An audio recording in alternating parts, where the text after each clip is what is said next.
Captain Lee Minho had been working alone in space for 3 years now. His small salvage ship, Aurora's Edge, wasn't much to look at, but it was home. The old vessel creaked and groaned as it moved through the dangerous asteroid field near Cryos 7, an ice moon that most pilots avoided like poison. Minho liked the quiet out here. No bosses breathing down his neck, no corporate meetings, just him and the endless black of space.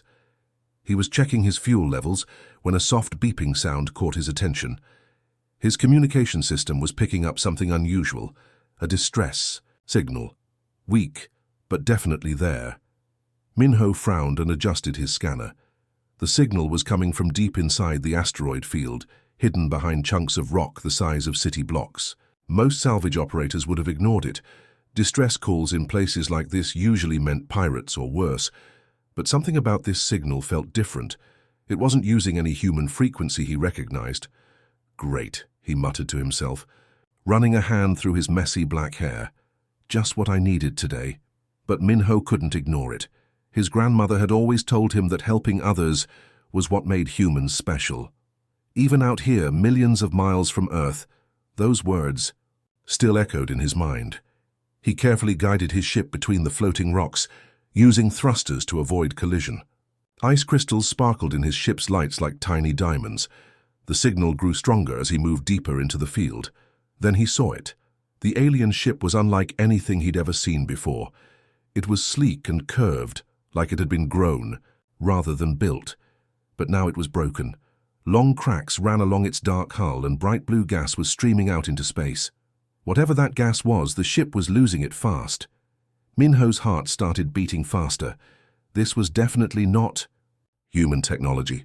First contact protocols said he should report this to Earth Command immediately and wait for instructions.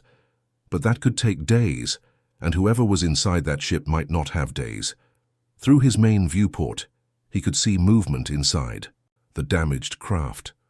A tall figure was stumbling around inside, clearly in trouble. Even from this distance, Minho could tell the being was much larger than a human. It moved strangely too, like it was fighting against something. The cold. Space was unforgiving, and if that ship's life support was failing, whoever was inside was probably freezing to death. Minho's training told him to be careful. Unknown aliens could be dangerous. They could carry diseases humans had never seen. They might be hostile. But as he watched the figure collapse against what looked like a control panel, all those warnings seemed less important than the simple fact that someone needed help. He activated his ship's docking system without really thinking about it. The SAO. Mechanical arms extended from his vessel, reaching toward the alien craft. His hands moved over the controls with practiced ease, even though his mind was racing with possibilities. What if this being couldn't breathe human air? What if it was some kind of warrior? What if helping it got him in trouble with Earth Command? But then he remembered his grandmother's voice again. Minho, she used to say, humans survive in space not because we're the strongest or the smartest. We survive because we take care of each other. Maybe that caring could extend beyond just humans. The docking clamps locked into place with a solid thunk. Minho took a deep breath and headed for the airlock, not knowing that this single decision would change not just his life, but the future of human-alien relations forever. The airlock hissed open, and Minho got his first real look at an alien being.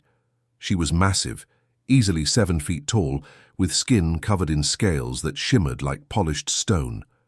But right now those scales were turning a sickly blue-gray color, and she was shaking so violently that Minho could hear her teeth chattering from across the cargo bay.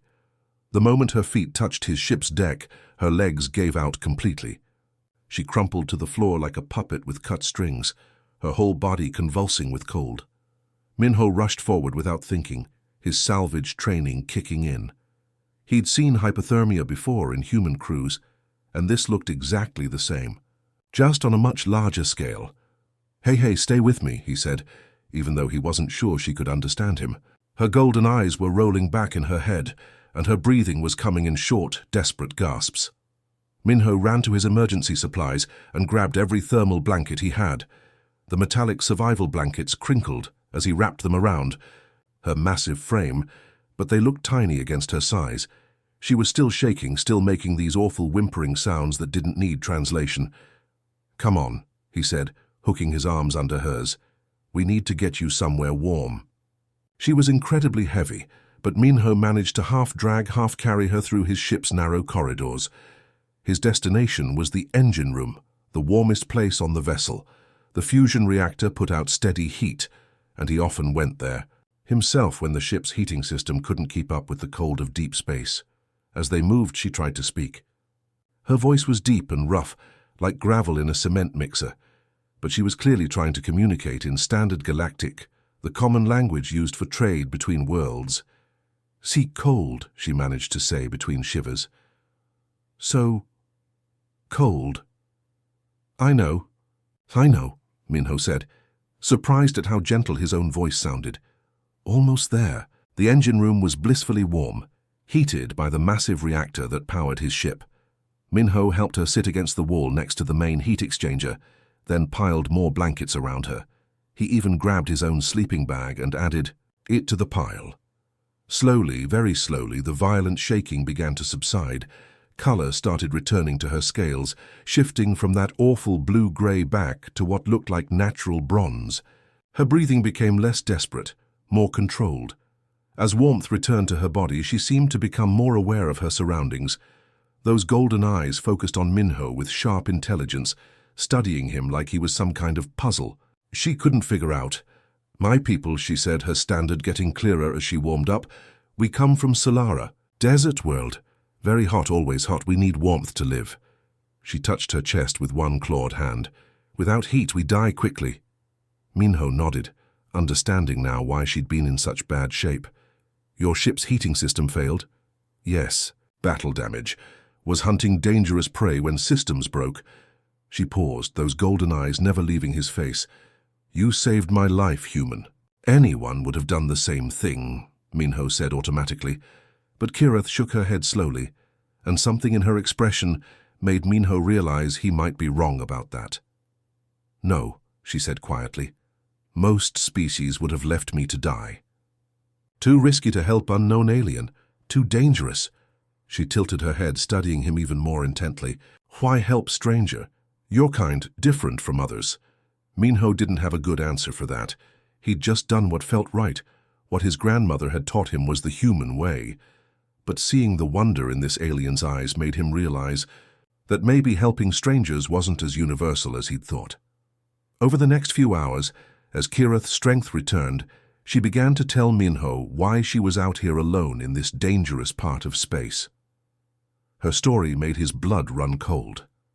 "I hunt void spawn," she said, checking the power levels on a weapon that looked like it could punch holes through asteroids. "Most dangerous creatures in galaxy. They eat entire space stations, consume everything living." Minho had heard whispers about void spawn in the rougher spaceports, but he'd always thought they were just stories meant to scare rookie pilots. "You're serious? These things actually exist?" Kirith's golden eyes grew dark. "Very real. Very hungry. They phase through solid matter, hide in shadows, strike when crews are sleeping. My people, we are only ones who hunt them successfully." She stood up, testing her balance.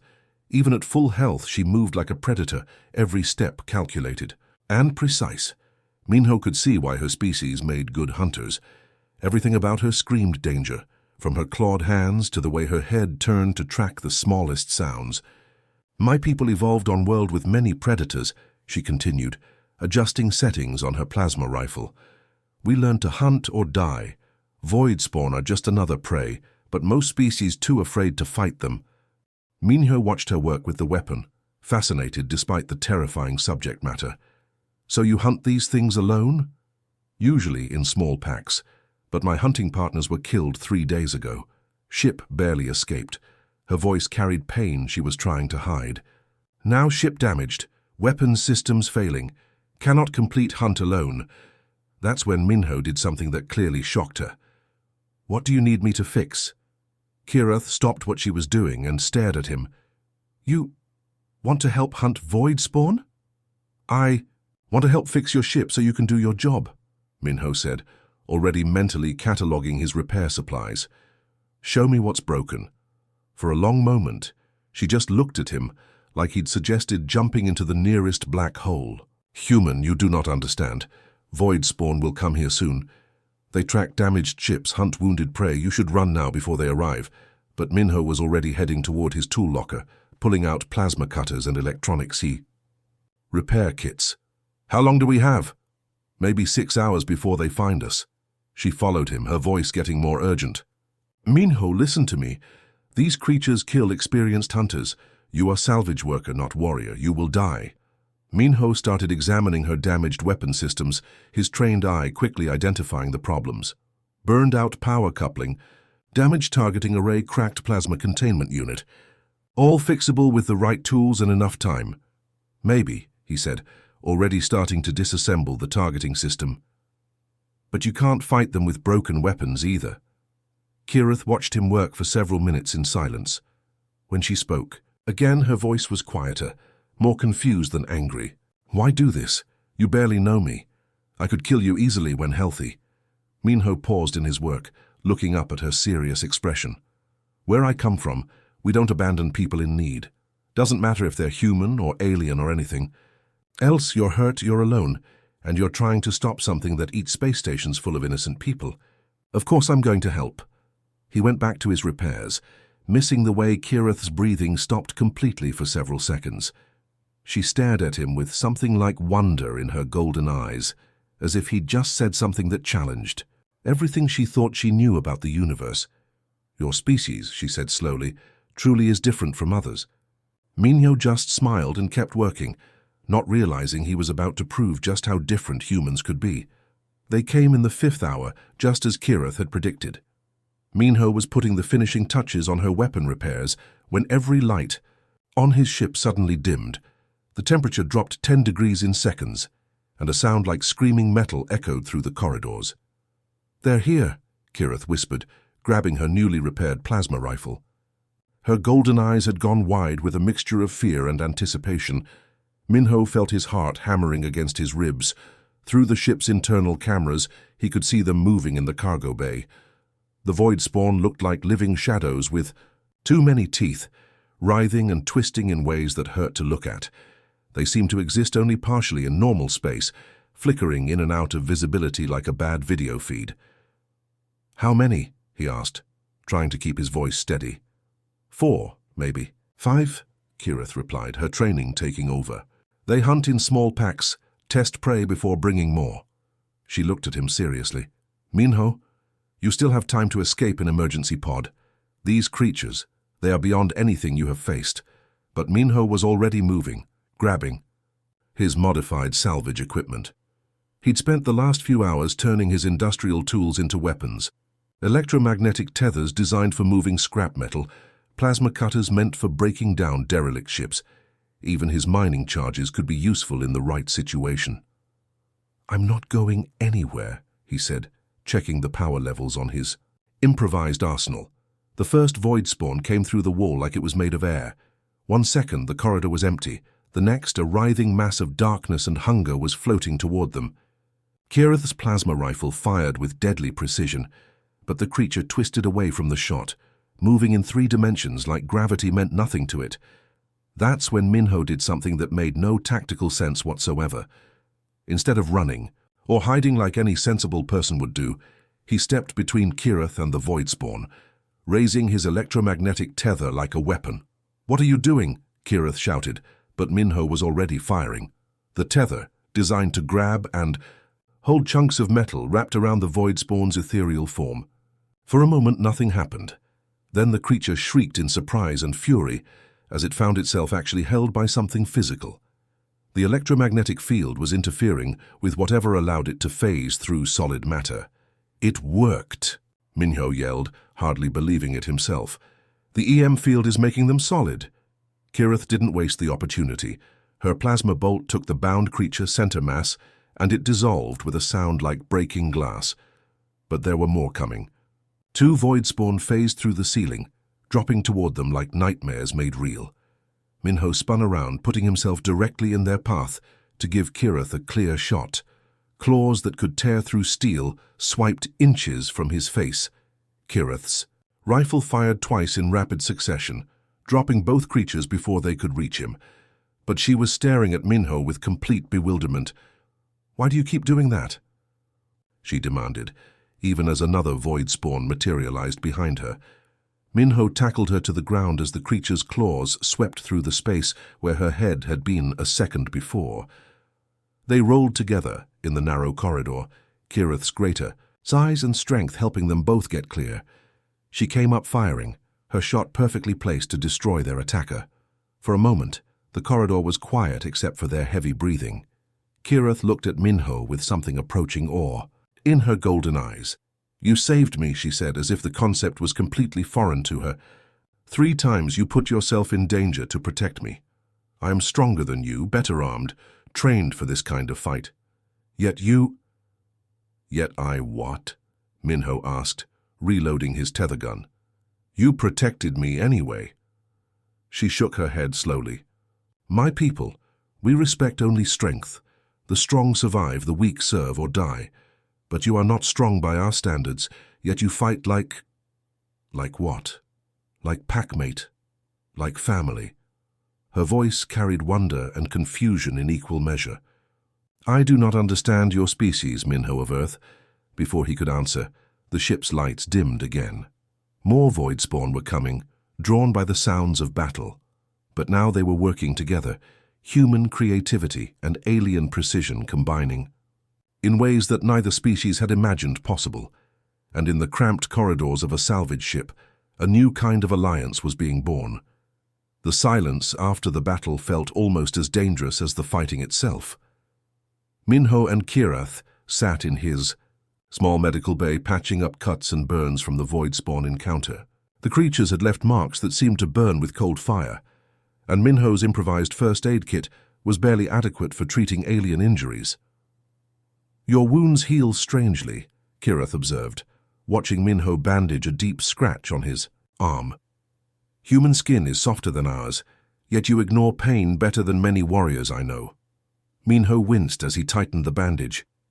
"Pain is just information. It tells you something's wrong, but it doesn't have to stop you from doing what needs to be done." That seemed to puzzle her even more. She activated her long-range communicator, and Minho could hear the relief in her voice as she spoke in her native language. The sounds were harsh and guttural, like rocks grinding together, but there was something musical about the rhythm. The response from her hunting pack was not what either of them expected. "Kirith of the Third Talon," came a cold voice through the communicator. "You have been missing for 2 cycles. Report your status." "I live, Commander Teron," she replied, switching back to standard so Minho could understand. "Ship was damaged in void spawn attack. Hunting partners killed. I require extraction." There was a long pause. When the commander spoke again, his voice carried no warmth or relief at finding her alive. "Your mission was to eliminate the void spawn nest. If you have failed, you know the consequences." Kirith's shoulders sagged. "The nest is too large for one hunter. I need backup, fresh. Weapons, repair supplies?" "Negative. Resources cannot be wasted on failed missions. Return home immediately or die with honor. Those are your only choices." Minho watched Kirith's expression change from hope to despair to something that looked like resignation. She was about to accept this death sentence when he reached over and activated his own communicator, tying it into her frequency. "Commander Teron," he said, his pronunciation of the alien name clumsy but determined. "This is Captain Lee Minho of the human vessel Aurora's Edge." The silence that followed was so complete that Minho wondered if the connection had been cut. Finally, the commander's voice returned, sharp with surprise and suspicion. "Human? Explain." "Your presence." Minho took a deep breath. He'd been practicing basic Solaran phrases while Kirith recovered, using his ship's translation programs. His accent was terrible, but the words were clear enough. "Your Huntress lives because we fought together," he said, switching to her language for emphasis before returning to standard. "The void spawn attacked us both. We drove them off, but they will return tomorrow with greater numbers. We can win, but only if we fight as a pack." The communicator crackled with static. When Teron spoke again, his voice carried disbelief. That bordered on insult. "Impossible. Humans are not hunters. You are scavengers, traders, builders of cities. You cannot fight void spawn. Kirith started to speak, probably to defend her commander's position, but Minho cut her off with a gesture. There was something in his eyes that she'd never seen before. Not anger exactly, but a quiet determination that reminded her of the moment he'd stepped between her and certain death. "Watch us," Minho said simply. Those two words hung in the air like a challenge thrown down before the universe itself. The commander's response was immediate and harsh. "You will both die. The human will flee when true danger comes, and you will die alone as you deserve for trusting an alien weakling." But Kirith was watching Minho's face as he spoke, and she saw something that made her chest feel warm in a way that had nothing to do with her ship's heating systems. This human, this supposedly weak, non-warrior species, was not backing down from a fight that terrified trained hunters. He wasn't just offering to help, he was promising to stand with her against impossible odds. "Commander," she said quietly, "you do not know humans as I do." "And you have been contaminated by alien influence," Teheran replied coldly. "Return home immediately or be declared dead to the pack."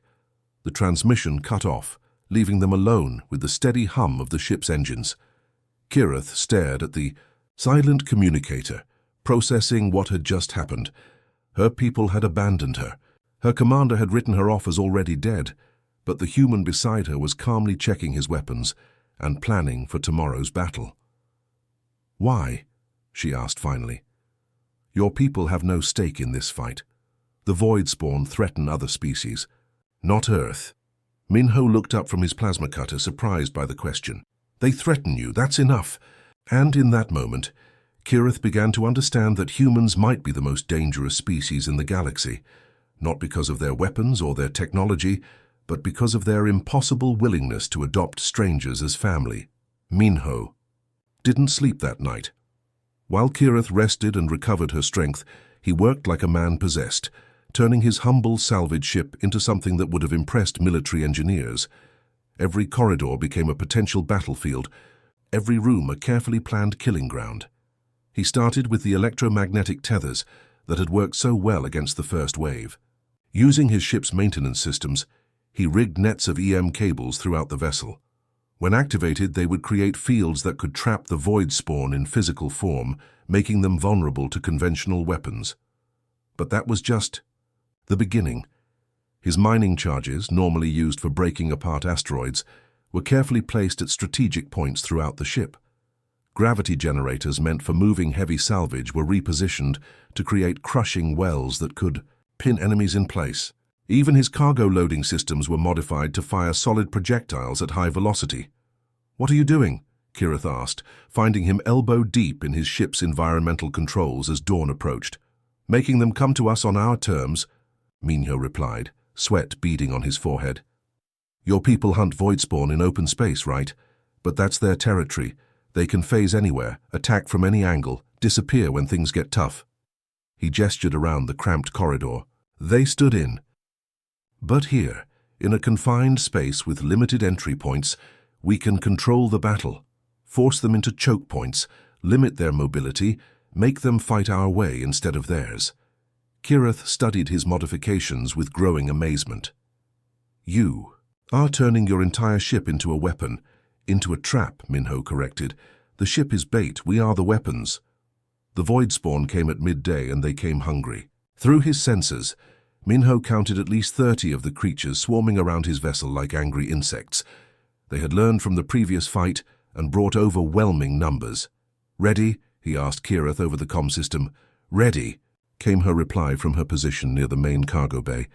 The creatures hit the ship from all sides simultaneously, phasing through the hull in a coordinated assault that would have overwhelmed any normal defense. But Minho's ship was no longer normal. The first wave of void spawn found themselves caught in electromagnetic nets the moment they materialized inside the corridors. Their shrieks of surprise and rage filled the air as they discovered they couldn't phase back out. Kirith's plasma rifle spoke with deadly accuracy, picking off the trapped creatures one by one, but more were coming. They poured through the walls like living nightmares, filling the ship with writhing shadows and snapping teeth. That's when Minho triggered his next surprise. gravity generators activated throughout the ship, creating crushing wells that pinned clusters of void spawn against the deck and walls. Mining charges detonated in carefully timed sequences, filling corridors with shrapnel and disrupting the creature's ethereal forms. "Minho," Kirith's voice crackled over the comm. "3 breaking through toward your position." "I see them," he replied, activating his modified cargo system. Heavy metal containers fired like bullets down the corridor, smashing into the void spawn with bone-crushing force. For 2 hours, the battle raged through every deck of the ship. Minho coordinated the fight from his command center, watching sensor displays and triggering traps, while calling out tactical information to Kirith. She moved through the chaos like a deadly dance, her shots perfectly placed, her movements fluid and precise. But it was more than just her natural hunting skills at work. Minho's constant stream of information, enemy positions, trap activations, tactical suggestions, turned her into something even more dangerous than she'd been before. They weren't just fighting together. They were thinking together, each compensating for the other's weaknesses. "Behind you, left corridor," Minho called out, and Kirith spun to put 3 plasma bolts into void spawn she hadn't even seen coming. "Activating gravity well section 7, he announced, and she leaped clear just as crushing force slammed a cluster of enemies into the deck. They fought like they'd been partners for years instead of hours. Human tactical thinking combined with alien predator instincts created something neither species had achieved alone. When the last void spawn finally dissolved into shadow and silence, Kirith found Minho slumped against a bulkhead in the command center. He was bleeding from a dozen wounds where creatures had gotten too close, his improvised armor torn and scorched. But he was smiling. "Are you warm enough now?" he asked, his voice weak but full of satisfaction.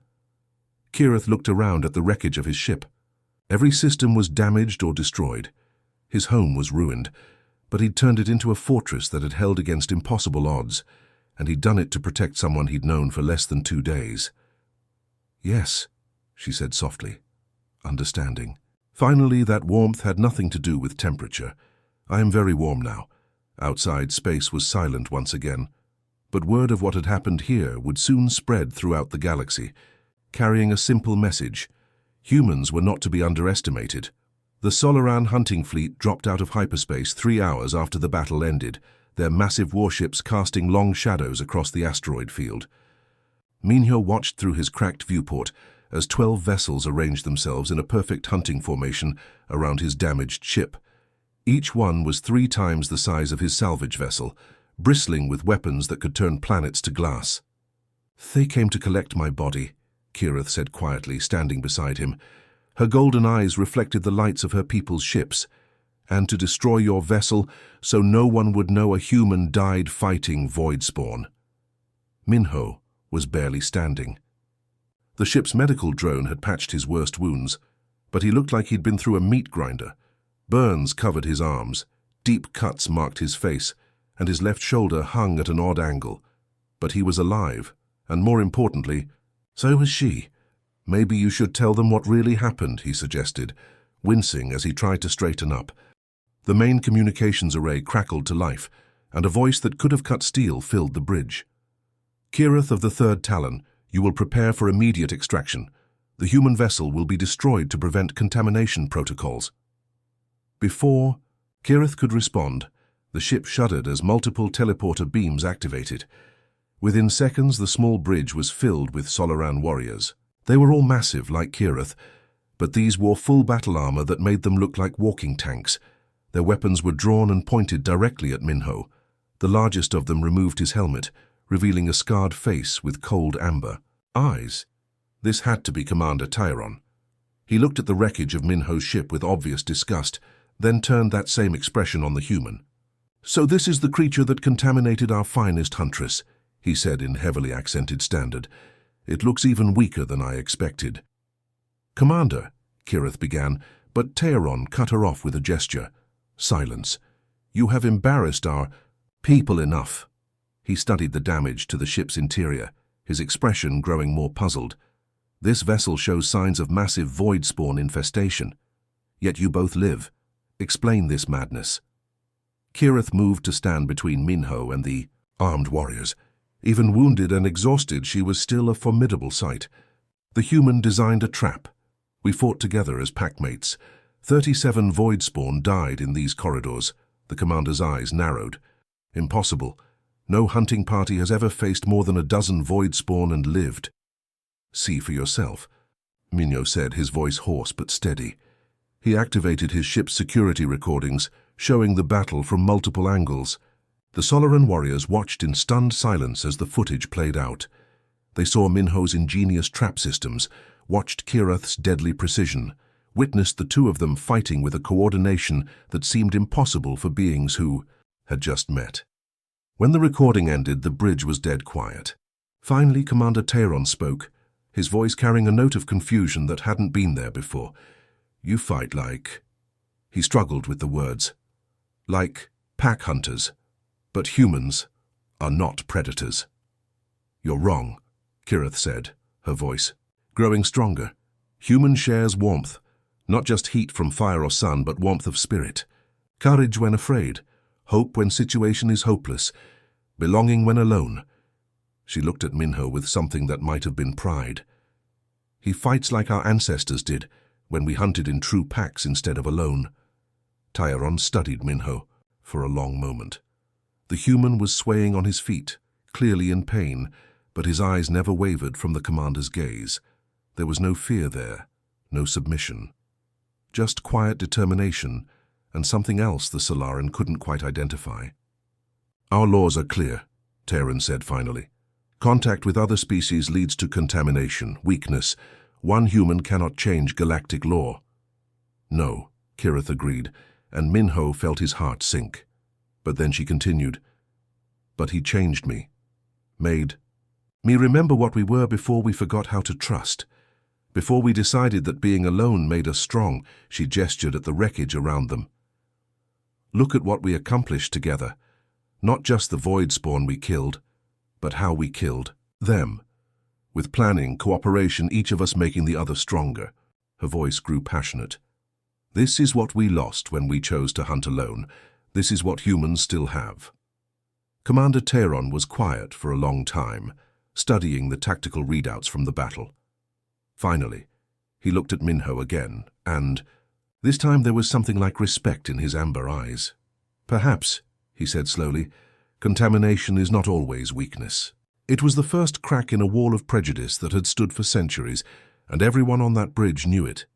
The command chamber aboard the Solaran flagship was built for intimidation. Massive screens showed tactical displays of the fleet, while holographic projectors created three-dimensional maps of local space. The air was thick with tension, as 12 pack commanders argued in their harsh native language, their voices rising and falling like waves against stone. Minho sat at the center of it all, looking tiny in a chair designed for 7-foot warriors. The ship's medical bay had done what it could for his injuries, but he still moved carefully, and fresh bandages showed through tears in his salvage suit. Despite everything, he kept his back straight and his voice calm as he faced the most powerful military leaders in Solaran space.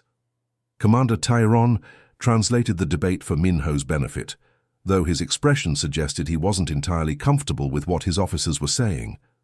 Pack leader Soren believes humans are a contamination that will weaken our warrior spirit, Tayron explained. She says trusting aliens will make us soft, dependent on others for strength we should find within ourselves. Minho nodded, understanding the concern even if he disagreed with it. And what do the others think? Pack leader Veltar argues that the void spawn threat is growing beyond our ability to contain it. 3 colony worlds have gone silent in the past month. Traditional hunting methods are failing. Tayron's scales shifted to a darker shade. He believes your tactics might be our only hope of survival. The argument continued for another hour, with commanders citing ancient laws and military traditions. Minho listened patiently, even when the debate became heated enough that weapons were drawn.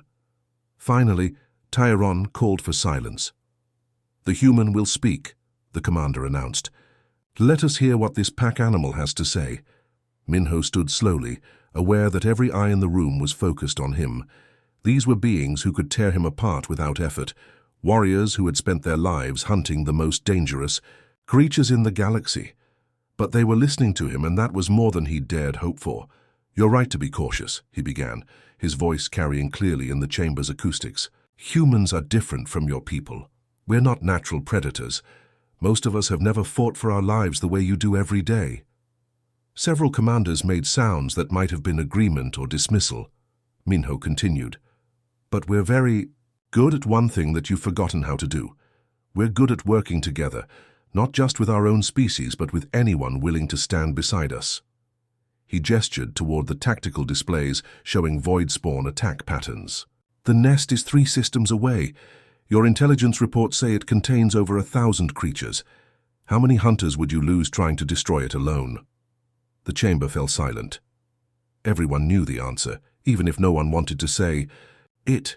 "Too many," Commander Teheran admitted finally.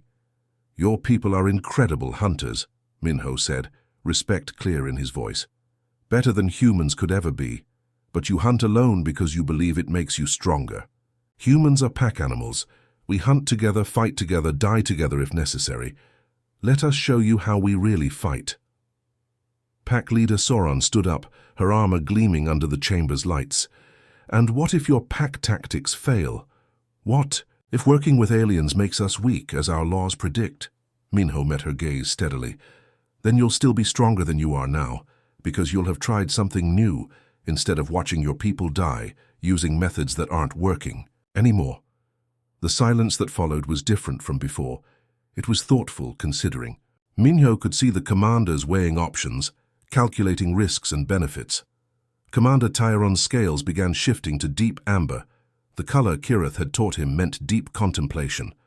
When he spoke, his voice carried the weight of centuries of tradition. "If we do this thing, there will be no return to the old ways. Our people will see us working with aliens. They will question our strength, our purity, our dedication to Solaran ideals." Minho nodded, understanding the magnitude of what he was asking. Sometimes the old ways aren't working anymore. Sometimes survival means changing, even when change is scary. He looked around the room at faces that had spent lifetimes believing in solitary strength. "I'm not asking you to abandon your warrior culture. I'm asking you to remember that even the greatest predators sometimes hunt in packs." The vote, when it came, was closer than anyone expected. 7 commanders in favor, 5 against, but it was enough. As the meeting dissolved into planning sessions and tactical discussions, Kirith found Minho on the ship's observation deck, staring out at the stars. "You did something today that no alien has ever done," she said quietly. "You made Solaran warriors question their most fundamental beliefs." Minho smiled tiredly. "I just reminded them that being strong doesn't mean being alone." Outside, the Mai combined fleet began preparing for a battle that would change the galaxy's understanding of what different species could accomplish together. The void spawn nest was nothing like what any of them had expected. Floating in the darkness between stars, it looked like a massive tumor made of shadow and writhing flesh.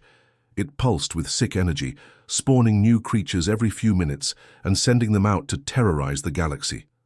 The thing was easily the size of a small moon, and it had been growing for decades. "Thermal readings show over 2,000 individual creatures inside," reported Kirith from her position on the bridge of Minho's rebuilt ship.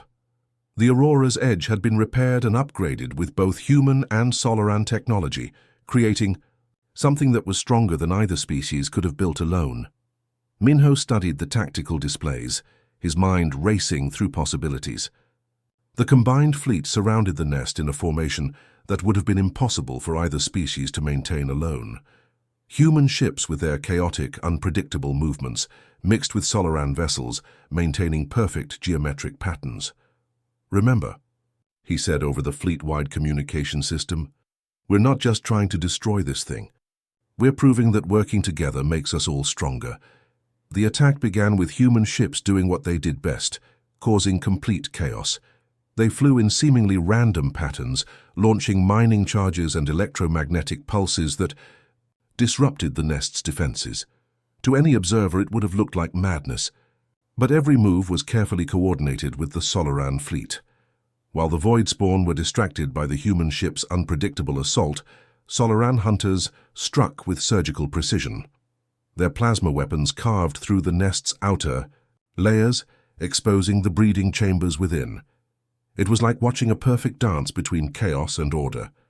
"Breach in Section 7, Kirith reported, her voice calm despite the intensity of the battle. Solaran hunters Veltar and Moran are engaging internal defenses. Minho watched the tactical displays with pride. Human ships were providing covering, fire and tactical support, while Solaran warriors did what they did best: hunt dangerous prey in close quarters. Neither species could have accomplished this alone, but together they were unstoppable. The battle lasted 6 hours. When it was over, the void spawn nest was nothing but drifting debris, and the galaxy was free of a threat that had terrorized it for centuries. More importantly, every species with deep space monitoring stations had watched the entire battle unfold. The message was clear: humans and Solarans working together had accomplished something impossible. In the weeks that followed, diplomatic requests began flooding in from across the galaxy. Species that had never shown interest in human trade or technology suddenly wanted to know more about Earth's people. The simple act of cooperation had advertised humanity's value to the entire galaxy. But for Minho, the real victory was much smaller and more personal. Kirith had requested permanent transfer to his crew, becoming the first Solaran in history to voluntarily leave her hunting pack. The decision had caused a scandal among her people, but Commander Tehran had supported her choice. Results, he said, spoke louder than tradition. Now she stood on the bridge of the Aurora's edge, watching. Through the main viewport as human and Solaran crews worked together on nearby ships. They were sharing techniques, telling stories, learning from each other in ways that would have been unthinkable just months before. "The repair crews are teaching each other new welding techniques," she observed, pointing to a group of humans and Solarans clustered around a damaged hull plate. "And the navigation teams are comparing star charts." Minho found her there, as he often did during quiet moments. She seemed to find peace in watching the cooperation that had grown from their unlikely partnership. "Are you truly warm now?" he asked, the question that had become their private joke. Kirith looked out at the mixed crews, at the humans and Solarans who had become friends and colleagues rather than strangers. She thought about her old life, hunting alone in the cold void between stars, never trusting anyone enough to let them close. "Yes," she said softly, her golden eyes reflecting the lights of the ships around them. "For first time in life, am truly warm." She paused, watching a group of human children from one of the colony ships playing with young Solaran hunters. The little ones didn't care about species differences or ancient traditions. They just saw playmates and friends. "My people, we thought warmth came from fire from our desert sun," she continued. "But you humans, you taught me that real warmth comes from connection, from trust, from knowing someone will stand beside you even when the darkness comes." Minho smiled, understanding completely. Outside their window, the stars burned cold and distant as they always had. But inside the ships of the combined fleet, something warmer than any sun was spreading. The simple idea that no one had to face the universe alone, and across the galaxy, other species were starting to take notice of the humans who turned strangers into family and brought warmth wherever they traveled.